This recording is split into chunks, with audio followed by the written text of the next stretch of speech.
Hey everyone, Chris here. I've made videos talking about DC20 before, which is the D&D based TTRPG being developed by the Dungeon Coach.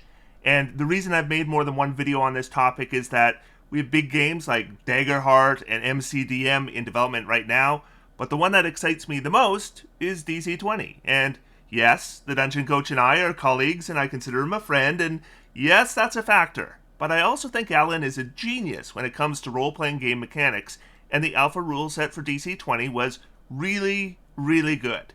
And I'm here to let everyone know about an important update. The Kickstarter for DC20 is starting right now. I mean, right now. So I'm going to cover why I'm doing this video, why you might be interested in DC20, and what's happening with the Kickstarter. So first off, the reason I'm doing this video is because I was asked. Alan messaged me asking if I could do either an ad spot or a video for the DC20 Kickstarter launch as close to the launch date as possible. Well, this is about as close as possible. He had already emailed me a personalized link to the Kickstarter, promising a 10% royalty from it, but he was also offering to pay for an ad spot or a video. And I stopped doing ad spots on this channel at the start of last year, at the start of 2023. So I let him know that I'd do a video, but he didn't have to pay me for it. But I sure as heck would use the personalized link, which you will find pinned below. So if you are interested in this Kickstarter and you want to help my channel, please consider using that link. And if you're wondering why I don't do sponsorship on this channel, I'll just give you the quick, honest reasons.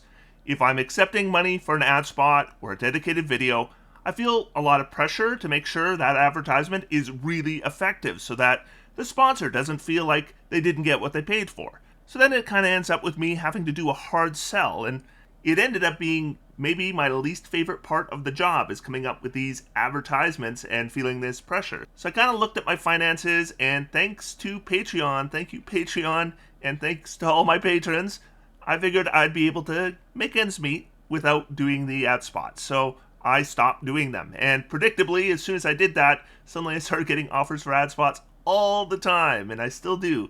But I always turn them down. Maybe I will change my mind sometime down the line, but for now, you can be assured that if I seem to be promoting something, it's because I like it, and I'm giving you my honest opinions.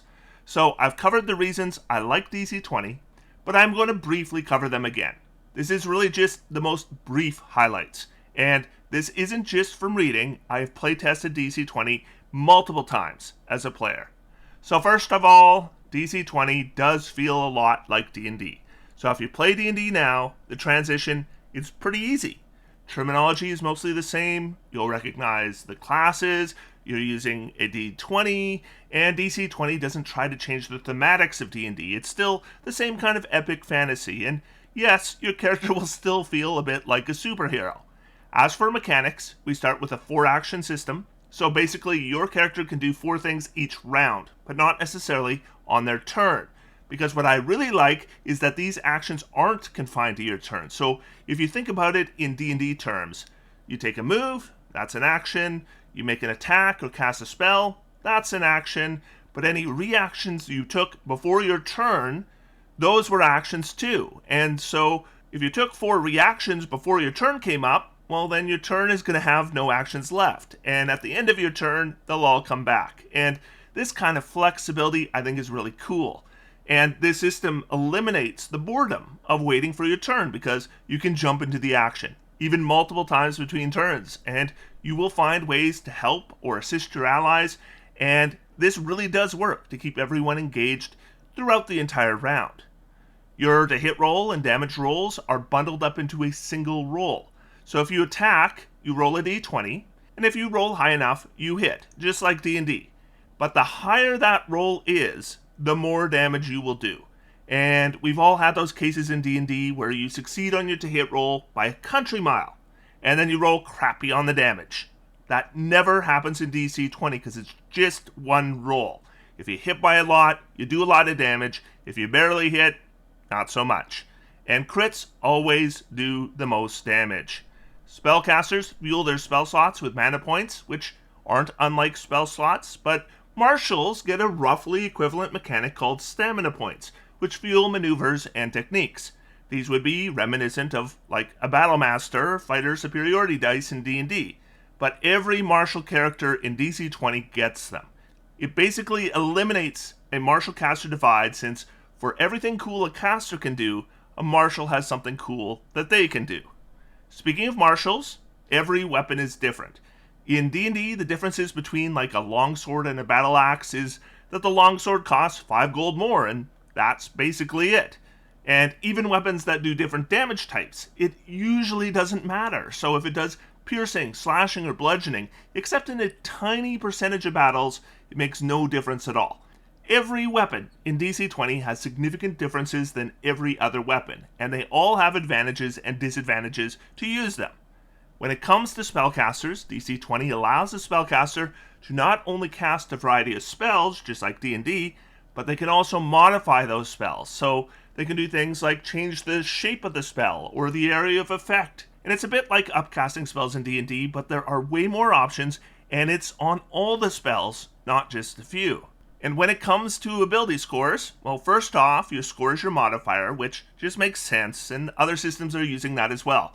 But you can also customize your class. So you can have a fighter based on physical abilities, but you can also have a fighter that's more tactical and works off mental abilities, and you aren't mechanically punished for going that way.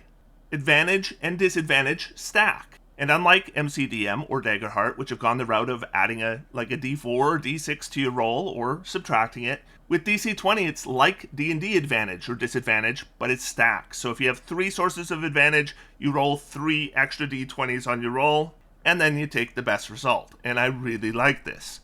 And Dungeons & Dragons at level 1 is both the most challenging, as in your character is most likely to die, but at the same time, probably the least interesting level to play. That's why so many campaigns don't start at level 1. But in DC20, your level 1 character is pretty survivable and has a lot of tricks right away. So those are the highlights of the things that have me excited for the game. Let's talk about the Kickstarter briefly. The link is pinned in the comments, and it will take you to the Kickstarter, which should be live now. So for Kickstarter backers who back within the first 3 days, they'll get a collection of one-shots, magic items, and the advanced guide collection on PDF. All Kickstarter backers will also get access to the beta playtest, which is going to be released immediately at the end of the Kickstarter.